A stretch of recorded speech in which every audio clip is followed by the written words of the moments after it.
एक रात राजा विक्रम महल से बाहर निकले राज्य भ्रमण के लिए, साधारण वस्त्र पहनकर, बिना अपने ताज और सैनिकों के।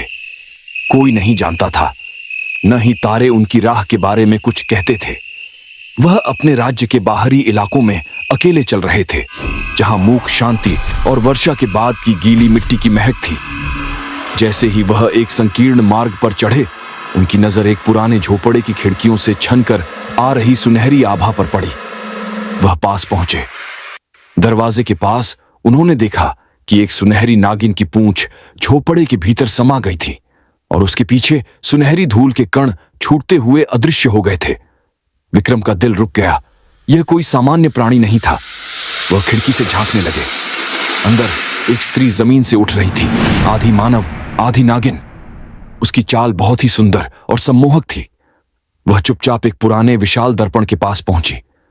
उसकी सुनहरी श्याम आंखों में रहस्यमयी आभा थी और उसने फुसफुसाया, जादुई दर्पण, जैसा मैं कहूं वैसा कर, दरवाजा खोल और मेरा मार्ग प्रशस्त कर।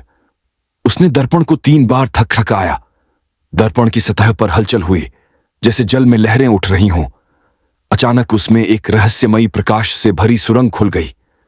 बिना किसी हिचकिचाहट के वह नागिन सुरंग में समा गई और गायब हो गई। दर्पण फिर से शांत हो गया और उसका आभा मंद हो गया। विक्रम दरवाजे पर खड़ा था। उसका हृदय तीव्र गति से धड़क रहा था। उसने जो देखा वह विश्वास नहीं कर पा रहा था। क्या यह कोई जादूगरनी थी, एक रक्षक, या फिर कोई खतरनाक शक्ति?